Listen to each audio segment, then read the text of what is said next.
Good afternoon. My name is Erica Antone. I'm the WTS Philadelphia Chapter President, and I am so excited to kick off 2022 with our program on elevating PHL's guest experience. I'd like to take this time to recognize our corporate sponsors. We are in the process of renewing for 2022. So if your organization's name is not on this list, please reach out. We can share our sponsorship packet with you. And it's the contributions from our organizations that allow us to put together these programs and operate our chapter. So thank you very much. At the platinum level, we have AECOM, Burns Engineering, GPI, STV, Traffic Planning Design, and Urban Engineers. At the Trailblazer level, CNS companies, Conrail, JMT, and Pannoni. At the Champion level, Envision Consultants, Rabinski Engineering, Sawinski Sullivan, and Tyler Wiseman and Taylor. At the Advocate level, Arrow Aggregates, Aurora, Benesh, Global Program Partners, Kimley Horn, KMJ Consulting, Langen, McMahon, Remington and Bernick Engineers, and Stantec. Our DBEs include Arrow Land Solutions, Bree and Associates, Dovetail Cultural Resource Group, Drive Engineering, Hunt Engineering Company, JVC, Malik and Shear, and NTM Engineering, and Susquehanna Civil. Our agency partners are Amtrak, the Delaware River Joint Toll Bridge Commission, the Delaware Valley Regional Planning Commission, the City of Philadelphia Office of Transportation, Infrastructure, and Sustainability, Philadelphia Port, PHL and PNE Airports, and SEPTA.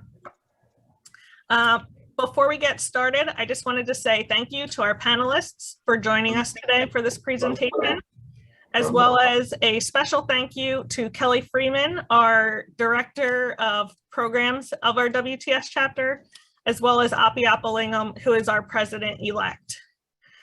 This event is being recorded, and throughout, we will be collecting questions in the chat box. So feel free to use that if you have any questions. And once the presentation is over, we'll facilitate a Q&A session. I'm going to turn it over to Leah Douglas now.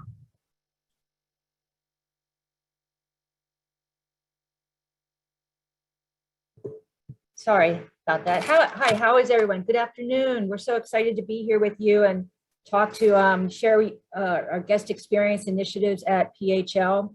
I want to echo a few things that Erica noted. A big shout out to WTS Philadelphia for hosting us, and also to Api, who suggested that we focus on the guest experience today. So thank you, everyone. Yay, President-elect Api. So I would just like to start with a few words as an introduction, and then I'll throw it over.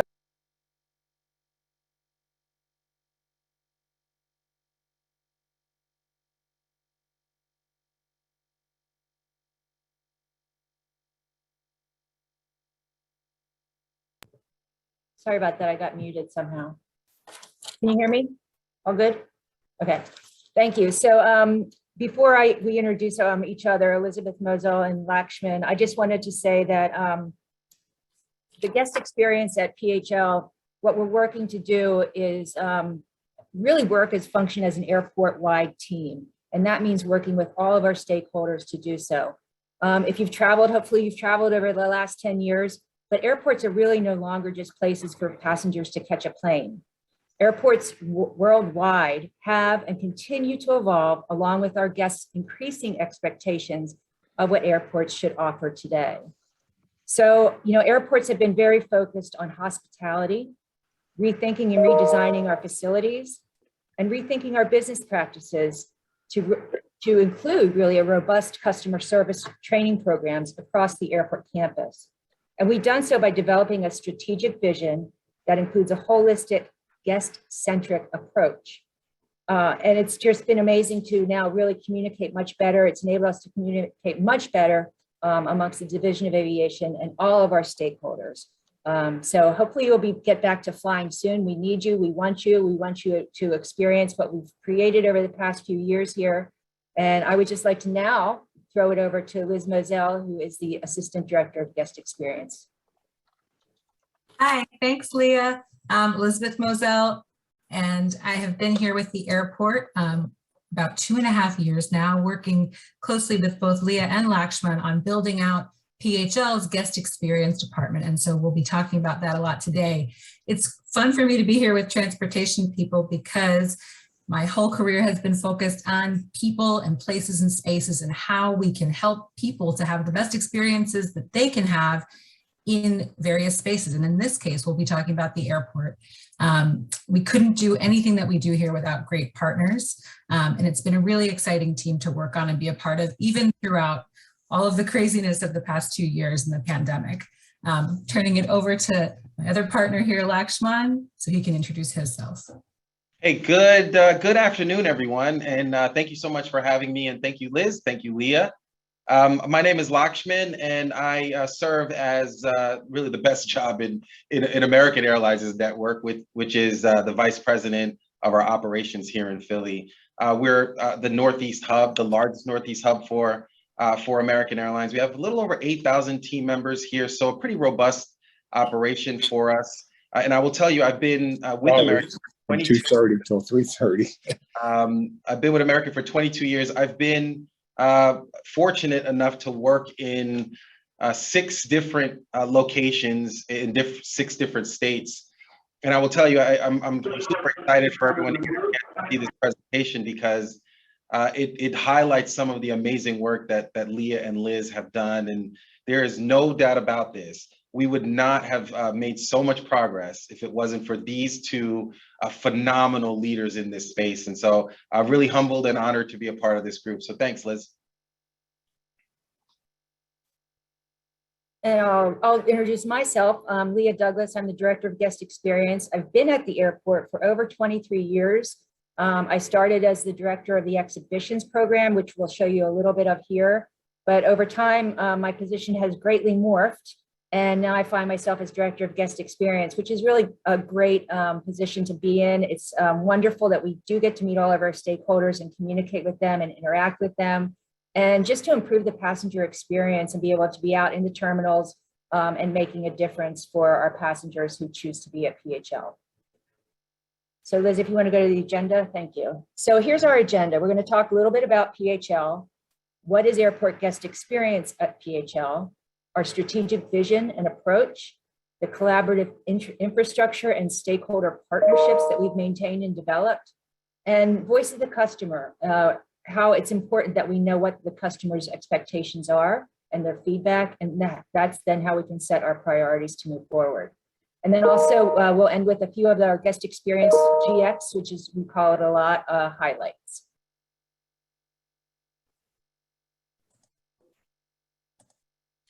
Thanks, Leah.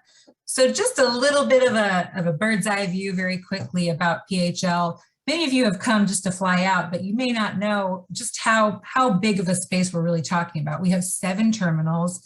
We have 2,500 acres. We have over 11,000 public parking spots. We have 126 gates. In 2019, before the pandemic, we saw over 33 million passengers through our space. We have 450,000 square feet of cargo. And within that, we have, and this is pandemic numbers right now, 16.7 thousand employees on site. And that spans 548 organizations. So just want to give you a sense of kind of the breadth and depth here. We're really like our own little mini city down there at the airport, which should be exciting for all you planners in there. So when we take all of that, what is guest experience when we're talking about an airport space? And what we're really talking about is everything that you experience when you go to the airport, the things that happen to you before you get there, during, after. And that experience is really subjective. And you're judging that based on your own individual standards, expectations, perceptions. So we're really talking about all of it. We're talking about access, transport, parking. Were people nice to you when you got there? How long did you have to wait in line? Could you find your way around the facility and get to the place you needed to be based on both the way it was designed and the signage that was there? Was it nice in there? How was your ambiance? Was it comfortable? Was it clean? Did you find something you wanted to eat? And these are all of the things that come together to create experience. And again, in our airport, all of those folks, that whole experience happens across a journey with many moments in it. And while it's all one experience to a passenger, you're just experiencing the airport. On the back end, that's a lot of different operators and people who are all responsible for different elements of each of these little links in the chain that you see here. And so that's why it's so important that we had to start building this collaborative infrastructure and start getting everybody to work together for a collective vision in order for us ever to actually improve the experience of any guest. And these days, what guests expect from the airport is a lot more than what it used to be. As Leah started sort of alluding to when we were talking earlier, they expect technology, information, innovation, and that's things like everybody expects there to be Wi-Fi and internet. Everybody expects to be able to use their phones and have access to information and things that allow them to control as much of their journey through the airport as possible. They want facilities and amenities that are modern, that are clean, especially in the bathrooms. They want a unique sense of place. They want good signage. They want to be able to find their way around. They want it to feel fun, enjoyable. This is not just a place where you're coming to get a plane anymore. That's a lot more of an expectation than it used to be.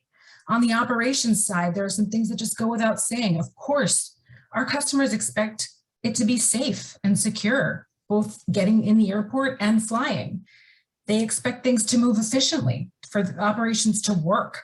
They want to wait in short lines if they have to wait in any line at all, nothing long. They want everything to be reliable, and a big word, a phrase I hear a lot lately, hassle-free. That's our goal. When it comes to customer service and communication, people want everyone to be friendly, to treat them with respect. Hospitality is a huge piece of this. That's why actually we started calling people guests instead of customers. They want a welcoming attitude. If we mess up, they want us to fix it quickly. Good service recovery. They even want to be communicated with differently. It's not just, put a sign up now.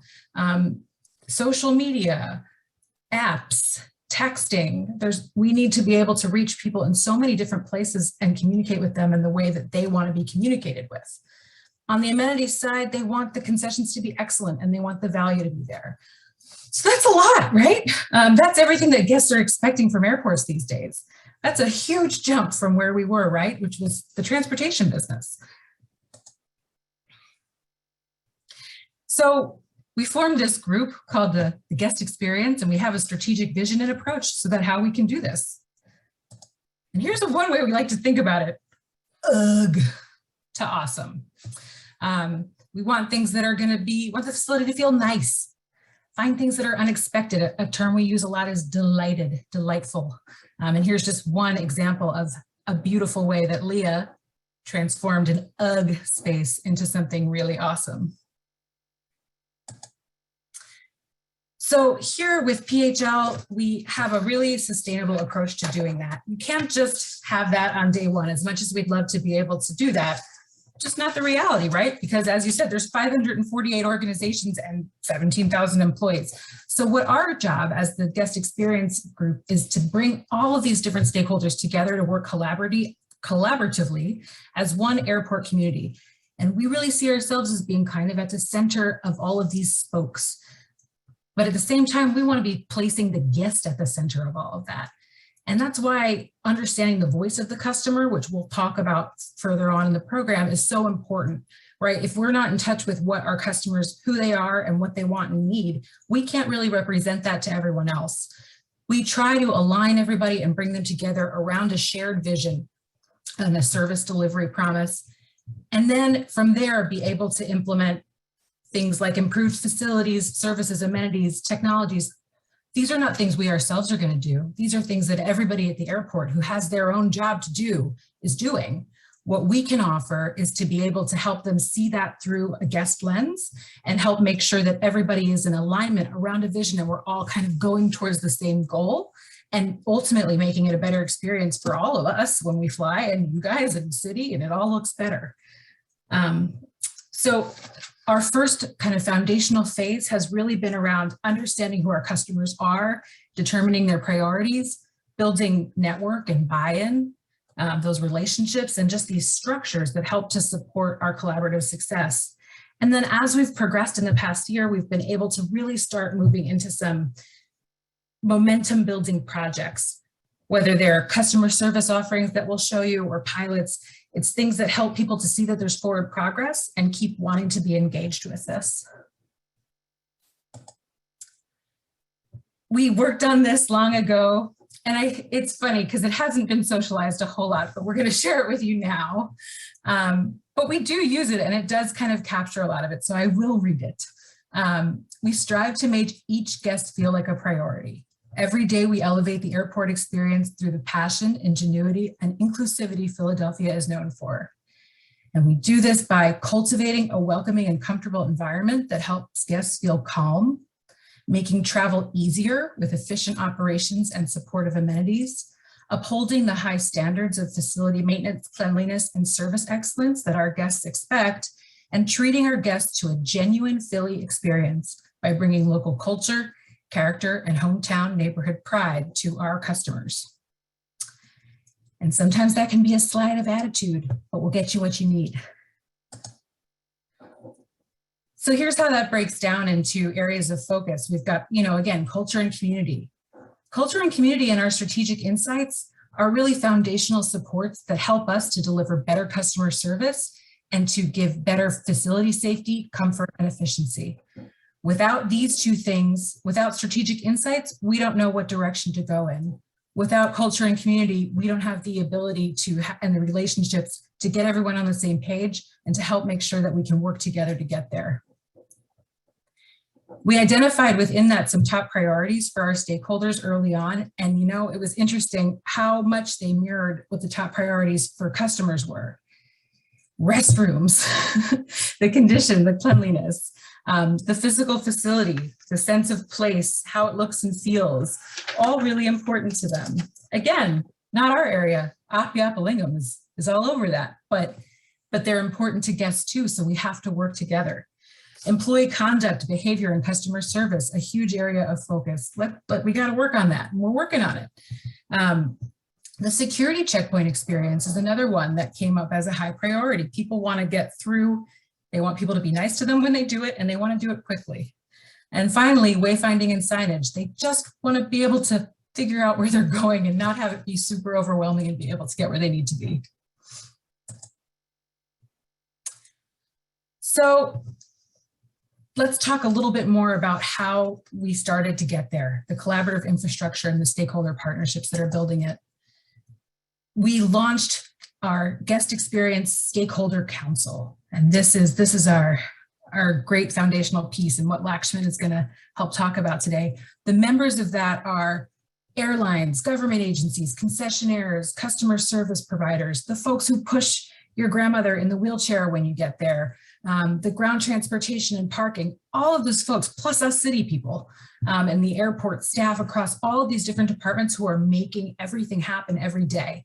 This is a place where all of those folks and their voice can come together and be looking through the passenger lens and thinking about optimizing it. That council, we were so lucky, is chaired by our own Shelley Cameron, our CEO, but also by the AA, American Airlines, PHL Hub VP, now Lakshman, Amaranayaka, and previously, and he can talk about how it came to be there.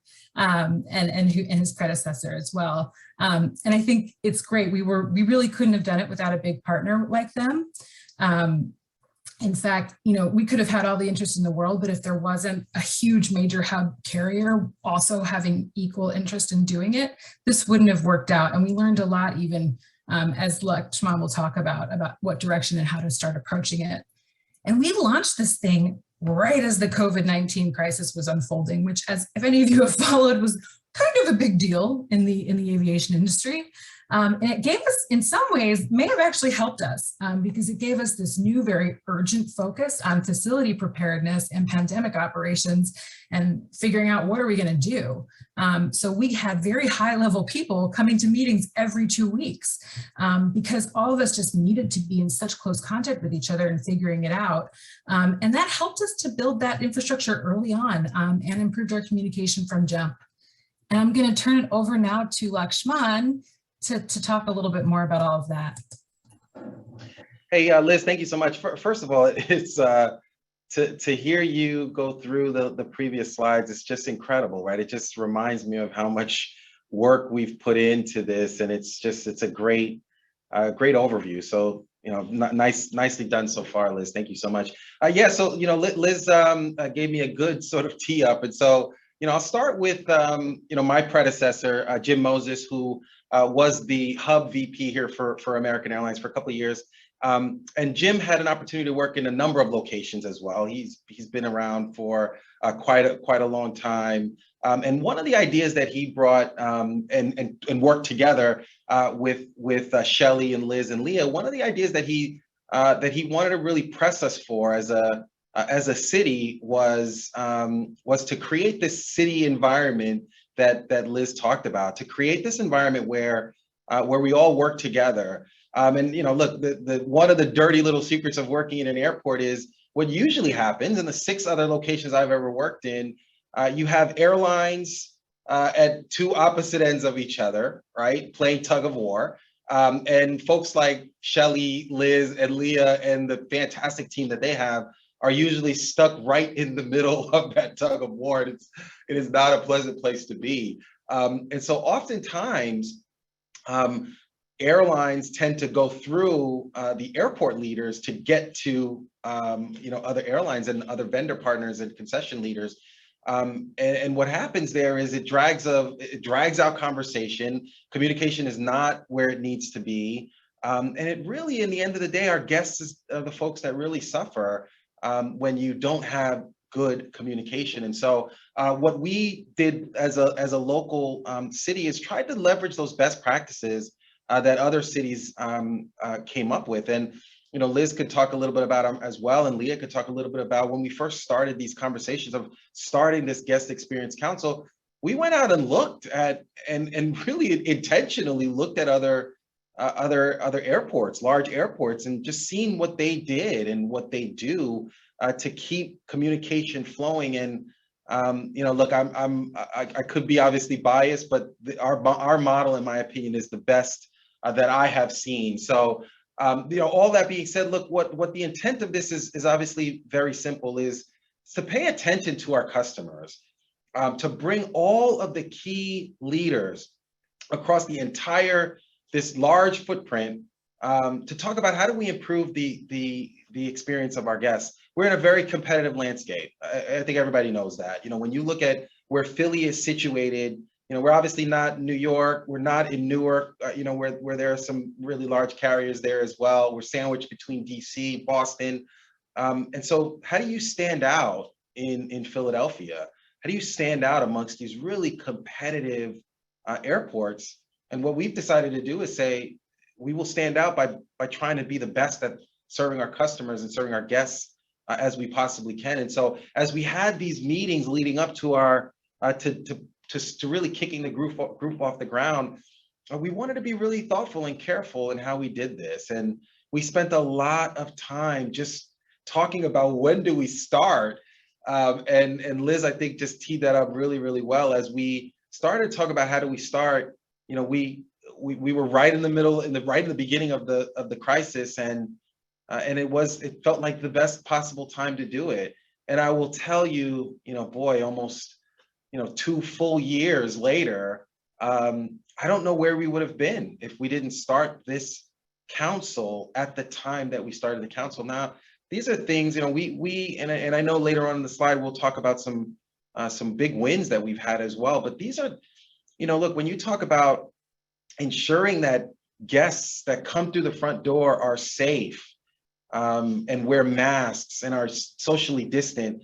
If American Airlines, as American Airlines goes at trying to do that and making sure that folks are safe as well, and then Spirit Airlines does the same thing, and then in the food court we're trying to do the same thing, it's so much more difficult to do it when you're all doing it at separate ways. What we have found is there is strength in numbers, and to be able to stick together and talk about the successes that one airline may have versus another has been truly, truly remarkable.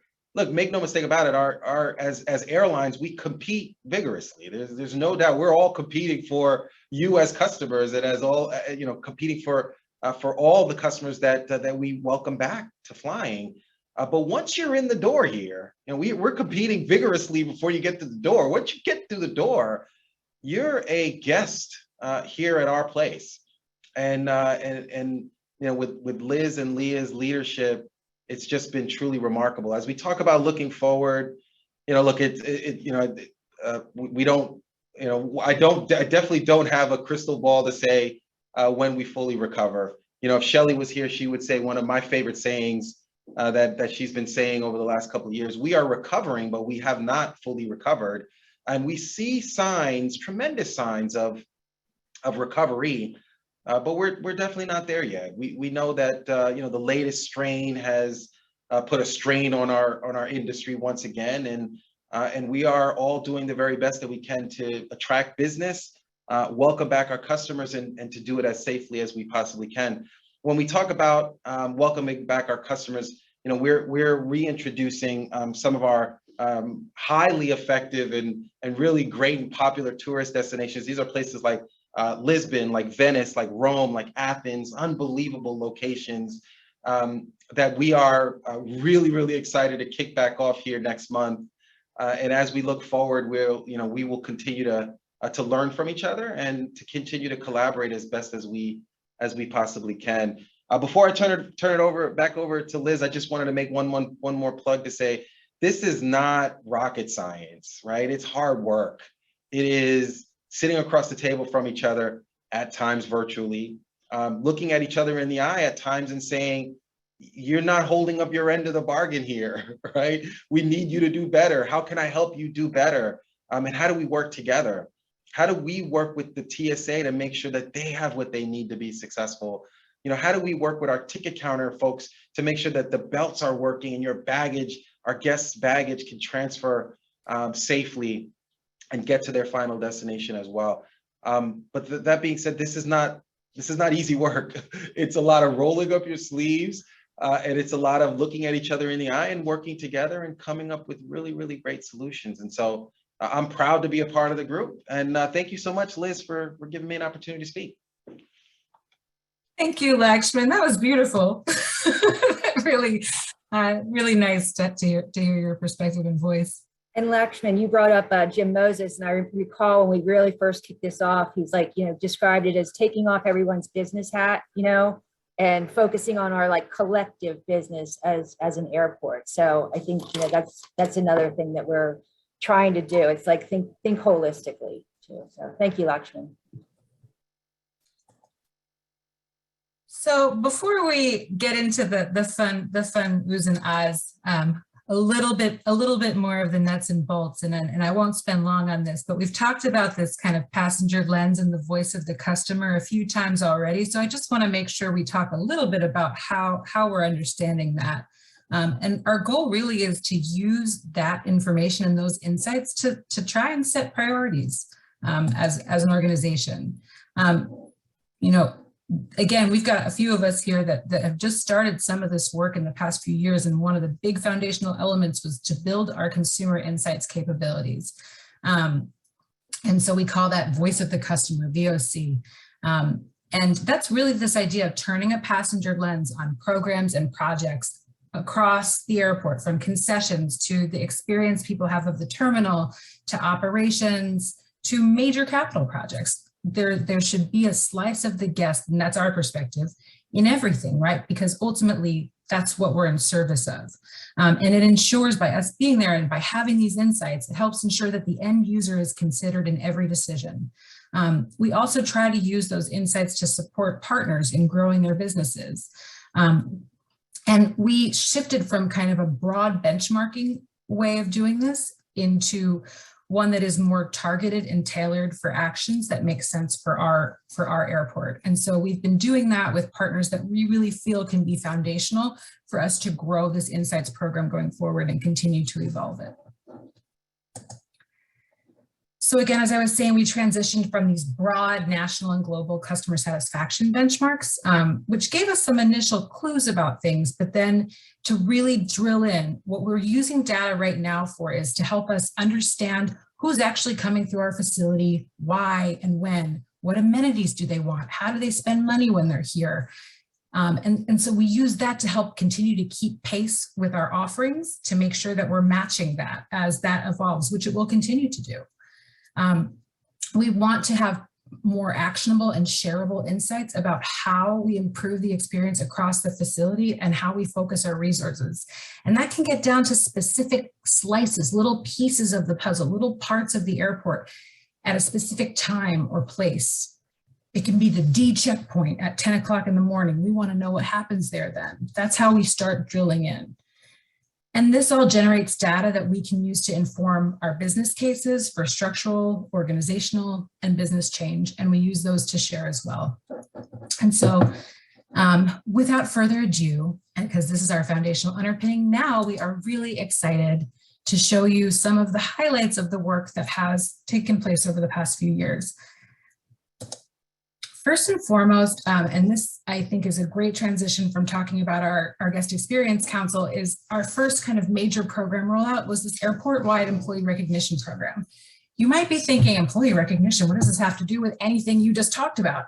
And the truth is, though, that we really recognize that we cannot and will not improve the experience of our passengers and our guests if we can't focus on our employees. How they feel about their day-to-day life and day-to-day work has everything to do with how that experience is going to be for everybody else. And so foundationally, because we're in that foundational phase, we have really chosen to put a big emphasis on this. And we picked core values that really focus on the things that we think are so key to providing that good guest experience. And what's so exciting about this is that we're talking about people that work together, that make a great impression on people that come in. Even folks that kind of are behind the scenes making everything work on time, they matter. They have a lot to do with the guest experience, and they're often, we call them our unsung heroes. They're the people that are working at TSA, keeping us safe and sound every day. And they're the folks, again, like making sure that your grandmother can get everywhere she needs to go in the airport when she's here to come visit you. And so really this idea of having an employee recognition program that isn't from the company, but is from this larger big umbrella and looks throughout the space. And we've really loved doing it, and it's been really successful. We've run 2 rounds so far. We've had over 54 submissions and nominations for over 43 people. We've had 24 award winners. This is just the first two rounds. We're in round 3 right now. And we really have a lot of fun promoting folks. We write profiles on them. We take their pictures. We put it on social media. It's just a chance for them to get some attention. That's really well-deserved attention. It's what we can do right now. Also in the pandemic, we can't really have a party, but this is something we can do, and it's been really exciting and fun. Leah. Thank you, Liz. So another part of something that we're changing here at the airport is how we offer our information services program on the secure side of the airport, which for the most part means how we have attendance at the information counters plus some roaming. But we're moving from a paid contract to an all volunteer program to do this. And what we did, though, we did contract, we did an RFP, and we ended up landing on Travelers Aid International. They're a organization throughout the United States and the world that focuses on providing volunteer services. And they have, I think they're probably in like 5 or 6 airports at this point. So we're very grateful for their expertise and their experience in working with other airports. And so you see on the left here, that's our program management team. And to date, and unbelievably so, we launched this program on June 1st, 2021. So we were well into the pandemic. And they've been able to recruit more than 100 new volunteers who are willing to come to the airport once a week for a 4-hour shift and serve our customers and our passengers. They go through a training program. We also have what we call a knowledge base, where they use their iPads, and that is the most up-to-date information accessible for our information and to be able to provide accurate information. So for example, I come up to the desk and my shoelace broke. Where can I buy a shoelace? So all they have to do is input the word shoelace, and then it pops up where they're accessible throughout the airport. We're also really proud of our volunteers and their new uniforms. They're all branded. If you see at the back of the vest, it's huge. You can't miss that they're volunteers. And we also think that the idea that they are volunteers, they're only here for 4 hours a week or more. Some actually volunteer for more. That they want to be at the airport. They're excited for their shift, and that they produce a high level of customer service. That's our expectations. That's what we're looking for. If any of you have 4 hours a week, please email me. But it's also a great way to create these ambassadors for the airport, because they do love being at the airport. And Lakshman, I don't know if you know this, but some of our American Airlines retirees who miss the airport so much that they just want to come back and be with some of their colleagues, but also continue to serve the traveling public. Yeah, hey, Leah, I actually met and spoken to one at length a couple of months ago. So yeah, it's a really cool deal. Yeah, so thank you. Next slide, Liz. And then another program that I'm so fond of, I am a dog lover myself. Starting to love cats because my daughter has one, but so we have a therapy dog program, and other airports also have therapy dog programs. And we started ours, I think, just a little bit before the pandemic started. So some of them have stayed, some of them have taken some time off. Hopefully we'll get them back. But the whole point of the program is that these trained, certified therapy dogs and their handlers also volunteer at the airport. And they come with their dogs and their vests. You can see that maybe down in the right-hand corner. That is Copper. He's our superstar right now. And the vest actually says, of course, Wagging Tails Brigade, but it says Pet Me on it. Because we have other animals in the airport that are either the service dogs or companion care animals. And those are strictly not to be pet. TSA has their dogs as well. So when passengers see the vest and they say, read that it says Pet Me, their eyes light up. They actually ask, I can pet the dog? And we're like, of course. So it's just a really fun program. It de-stresses some of the travelers. I've been along with walking with Copper actually, and first time flyer, they tend to be kind of nervous. So it just took them back a little bit, that they did surprise and delight that they didn't expect. And some people just pet the dog for minutes and minutes on end. We also have a really nice, you can see Casey's trading card on the left. It's actually a trading card that each handler has for their own dog. They hand them out to our guests who love it. And on the back, it has a little bit of a bio about Casey, and I can't quite read it, but for example, birth date, where they live, what their favorite snack is, what their favorite pastime is. And most of the favorite pastimes include chasing squirrels. So it's just a fun thing. Our team, in addition to overseeing the volunteer program, which is another customer service delivery, we also have now the passenger assistance team who reports up through guest experience.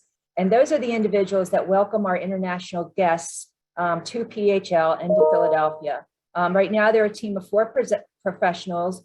Most are bilingual, if not multilingual. And we are expanding the program right now, hopefully getting more people into work up with them, because as Lakshman said, as of March 26th, we're hoping to have some more robust international routes coming online. So they basically really provide directional assistance in multiple languages. It's a very, guests coming off an international flight are tired and they want to get through customs efficiently and quickly. So that team is there to help them do it the best that they can. It's already been 20 years and we're looking for more years to come. So we also have, along with COVID-19 and what Liz and Lakshman alluded to, our team has decided to, when the pandemic began, FEMA gave us 1.5 million masks, which is a lot of masks. So we have a team that's out in the terminals every day who are handing out prepackaged masks to our guests. And not only is it a health and safety thing, it's also many passengers that I've seen receive the masks are just very grateful that we're thinking about them.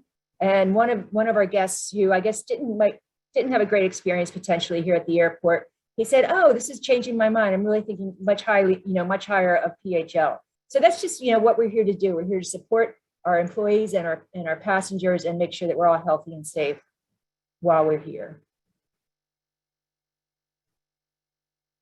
And we do partner on hopefully we partner on most of our passenger facing improvements.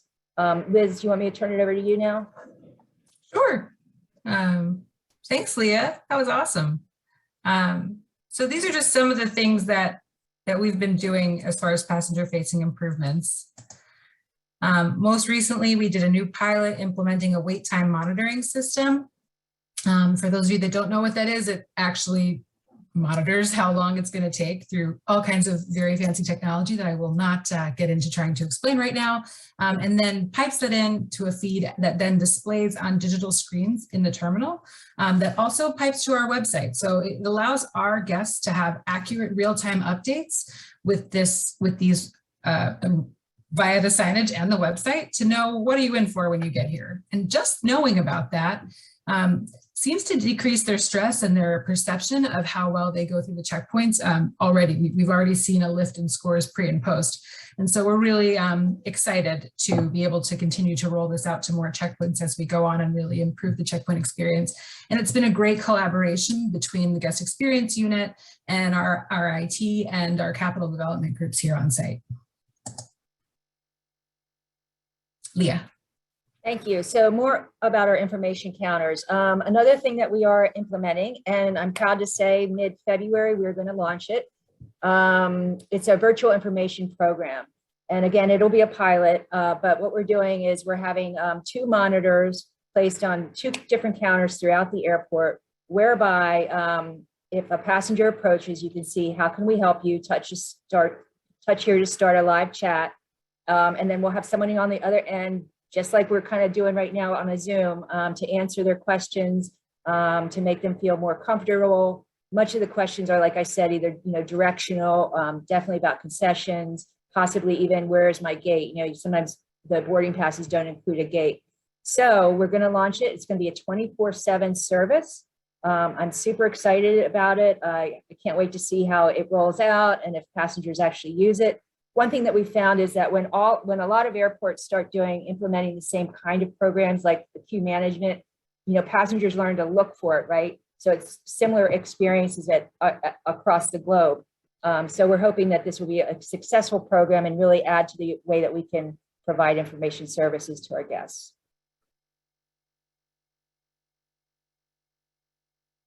So this is another fun thing. This is with At Your Gate, and we had been able to roll out our At Your Gate services have rolled out.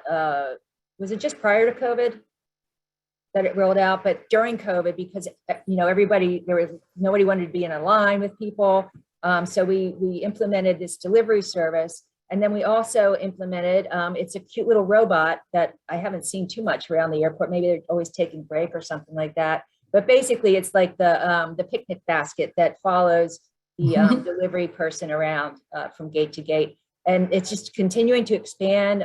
We're messaging it much better, working in partnership with Marketplace. It's a really robust program that we're very proud of. Yeah, the mobile ordering rolled out before the pandemic. And then we were so glad we had done that, right? Because the ability to just be able to, while you're waiting in line at TSA and put in that food order and then just go pick it up, no muss, no fuss, it's already paid for, has really just continued to be popular. And this is just an example of how we partner with some of our different departments and offsite partners. During the pandemic, we decided to relocate our ride app and our rental car shuttles from one roadway to another to alleviate congestion on the roadway, hopefully spreading people out a little bit more. So of course, with that relocation, we had to create super signage in order to ensure that our passengers knew where they were going. And this is just an example of how we messaged it You can see on South Commercial Roadway that what we refer to as where the ride app is, pretty much Uber and Lyft. We have it very visually accessible from across the roadway so that passengers coming out of baggage claim can easily recognize where they need to stand to wait for their pickup. And we also have some internal freestanding signs just to, because the roadway is literally swapped, we just have that informational, hopefully like right in front of the passengers. That'll be a temporary situation when everybody kind of is used to the new system. And placemaking, this is the fun stuff. So as I noted earlier, I started the exhibitions program in 1998, and our logo or our slogan or our tagline is PHL proudly supports Philly arts and culture 365. And we have 20 different locations throughout the airport. It's all Philly artists or artists from the Philadelphia area, greater Philadelphia area. And it's really become an identity for the airport. Passengers are really excited about the airport program. Of course, it's a huge customer community offering to the artist communities here in the area. And I'm proud to be working in Philly with so many amazing artists, amazing organizations that we can tout as our own. We also create unique places throughout the airport. Again, it goes to the surprise and delight. This one on the left is our recycled seating and book exchange. And the cool thing about the book exchange is we get a call about every month from American Airlines, and they say, Leah, come pick up your books. It's all books that are left over on the planes that passengers leave behind. So it's really a cool story that, you know, basically like these books are flying around the world, hopefully, you know. So you can see passengers are curious to see what's in there. And then we also just decided to use the recycled theme of the furnishings and the book exchange. It kind of reflects like our community gardens and that spirit that we have here in Philadelphia. We also have a short story dispenser, which was in partnership with the Free Library of Philadelphia. It dispenses 1 minute, 3 minute, or 5 minute stories. And I joke, it's kind of like getting a CVS receipt, you know, it's just these like really long sheets of paper. But again, passengers love it. So it's highly used and they don't expect it. So it's really wonderful. This is the space on the left is what Liz showed you earlier. This is the Art Court Lounge. Philadelphia has a really great street art vibe, street art. And this was actually a gate that I think American used and then decided to no longer use it. So it was just this sort of empty, you saw it, and that was the UGG part. So I just invited different artists to do different activations. People come in there, they play cornhole. All the cornhole boards were designed by different artists who painted on them. We have beanbag chairs, and it's just a place for people to chill, and they love it. They love, you know, taking pictures. It's really just an unusual spot in the airport. Very popular. And we also oversee the entertainment program.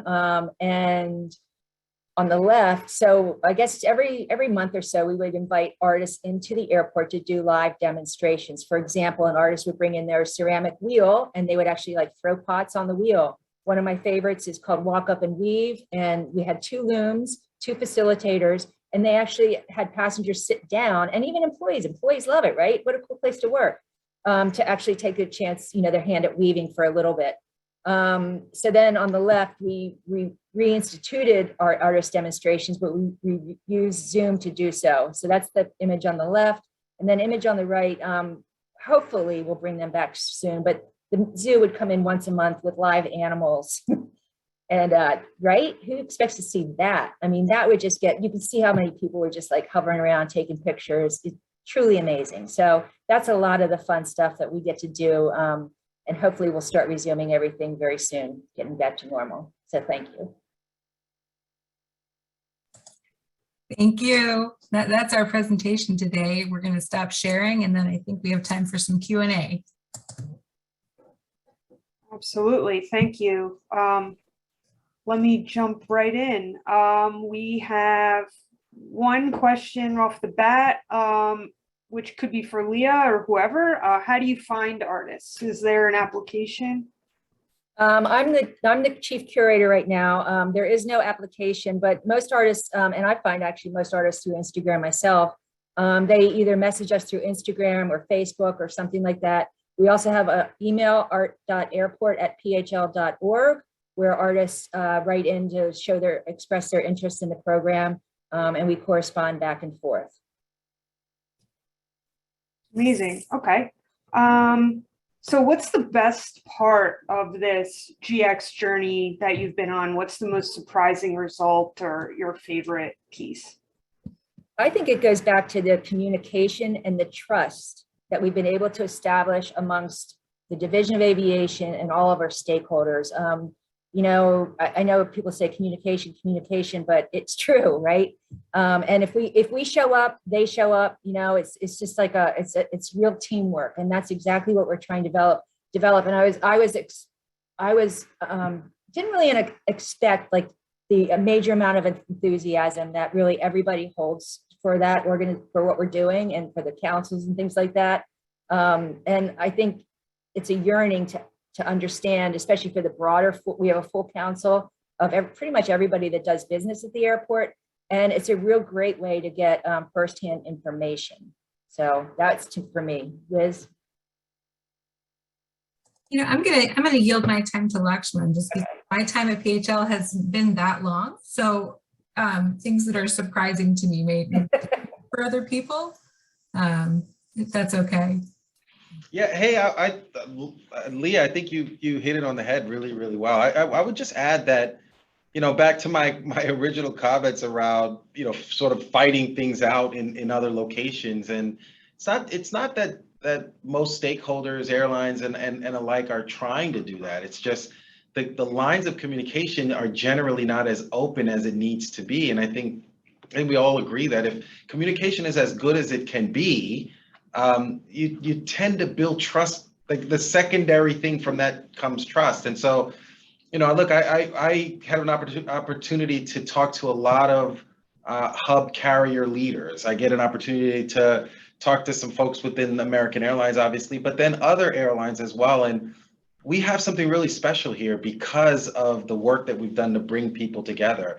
And so, you know, it can't be understated that if you can communicate well in this complex environment, this is a highly complex environment. We just had a 7.5-inch snowstorm and we're able to take off and land, and the customers who walked through the front door got to where they needed to get to. And all of the work that goes into that happening is really remarkable. When I tell people that I work for an airline, American, most people think you're either a flight attendant or a pilot. And most people don't necessarily correlate working for an airline and doing work what we call as ground employees. They don't generally connect the two. And so when I say all the work that goes into operating an airport, it is not the sexy stuff, right? It's the hard working stuff. And Leah did a great job of explaining some really great highlights, but within that as well is stuff that may not necessarily make a highlight reel, because it's just stuff that we needed to do, things that we needed to get done, and communicating well is really important to do it. So that's my 2 cents. Awesome, thank you. All right, can you, any of you, elaborate on the protocols in place to assist passengers with disabilities? From curb to gate, how does the division of responsibilities work between PHL and airline tenants? Sure. I will start out and then I'm going to turn it over to Lakshman. First of all, I want to just throw out there a disclaimer. I am not the best person to be answering this. We actually have a person on site at PHL. Her name's Saran McKee, and I encourage anyone who wants to reach out. She is extremely knowledgeable, and her entire job is focused on just these issues around accessibility and trying to make sure that PHL is as accessible for everyone that it needs to be. So that's a relatively new position within the past few years. And so she certainly can go further than any of us can go.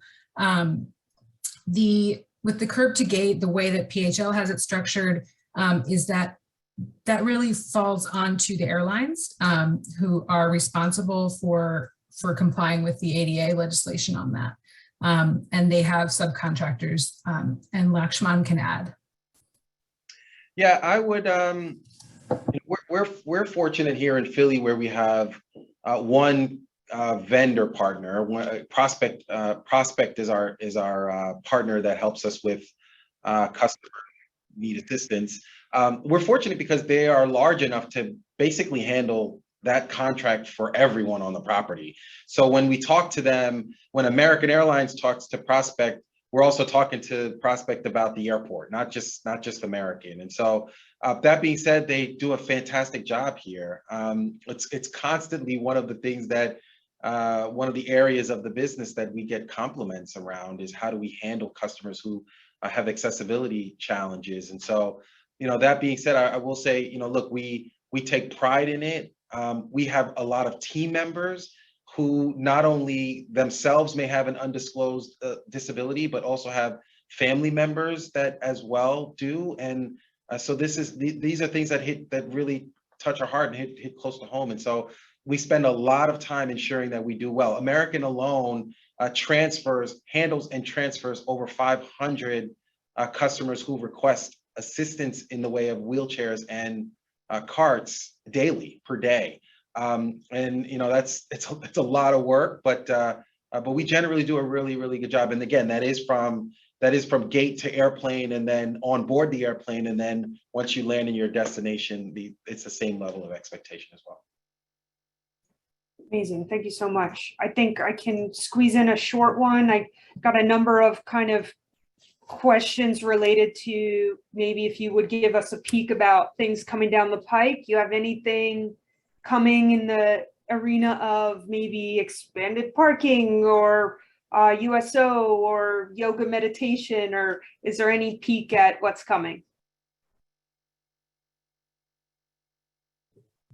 I just wrote in the chat, we do have a quiet room that rolled out many years ago, and it's meant to be multi-purpose. So it has been used for yoga and it has been used for meditation. We do hope to add others in the future throughout the facility because it's between terminals D and E right now.